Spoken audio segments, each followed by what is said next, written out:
দেশের পরিস্থিতিতে চরম উদ্বেগের মধ্যে দিন কাটছে বিশ্বভারতী বিশ্ববিদ্যালয়ের বাংলাদেশ ভবনের ছাত্রছাত্রীদের। একের পর এক পড়ুয়ার মৃত্যু উদ্বেগ বাড়িয়েছে আরো। দেশে শান্তি ফেরার আশায় মোমবাতি জেলে রবীন্দ্রসঙ্গীত গেয়ে অবস্থান করেছেন বাংলাদেশ ভবনের ছাত্রছাত্রীরা। পরিবারের কারোর সঙ্গে যোগাযোগ করা যাচ্ছে না। কি অবস্থায় রয়েছেন বাবা মা থেকে ভাই বোন, সেই চিন্তায় দিন কাটছে তাদের। আমাদের বাংলাদেশে যে সহিংসতা হচ্ছে, চলমান যে পরিস্থিতি, সেটা কেন হচ্ছে এবং কি হচ্ছে আমরা জানতে পারছি না।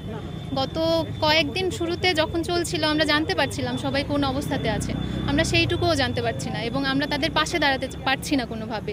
আমরা তাদের পাশে দাঁড়াতে চাই, আমরা চাই আমাদের পরিবার কেমন আছে সেটা জানতে, আমাদের ভাই বোন বেঁচে আছে কিনা সেটা জানতে চাই আমরা অন্তত। আমি মাননীয় প্রধানমন্ত্রীর কাছে, বাংলাদেশ সরকারের কাছে, কর্তৃপক্ষের কাছে এটাই অনুরোধ করছি, এটাই আর্জি জানাচ্ছি যে বর্তমান যে পরিস্থিতি তার থেকে যেন দ্রুতই তার সমাধান হোক, তার জন্য দ্রুতই আলোচনা করে তার যেন একটা সমাধান নিয়ে আসা হয়।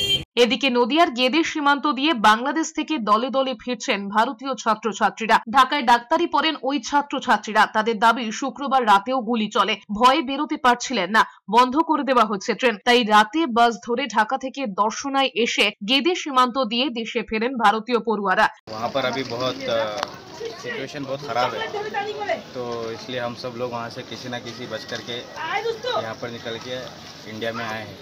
পাশাপাশি জলপাইগুড়ির ফুলবাড়ির ভারত বাংলাদেশ সীমান্ত দিয়েও ফিরছেন বেশ কয়েকজন পড়ুয়া। বাংলাদেশে আটকে পড়া ভারতীয়দের ত্রিপুরা সীমান্ত দিয়েও ফেরানোর চেষ্টা চলছে। এছাড়াও মেখলিগঞ্জ গেট দিয়ে বাংলাদেশের রংপুর মেডিকেল কলেজের 33 জন চিকিৎসক পড়ুয়া দেশে ফিরেছেন। এদের মধ্যে 6 জন ভারতীয়, 18 জন ভুটান এবং 9 জন নেপালের। মেঘালয়ের মুখ্যমন্ত্রী কনরাড সাংমা জানিয়েছেন 405 জন ছাত্রছাত্রীকে ডাউকি সীমান্ত থেকে উদ্ধার করা হয়েছে।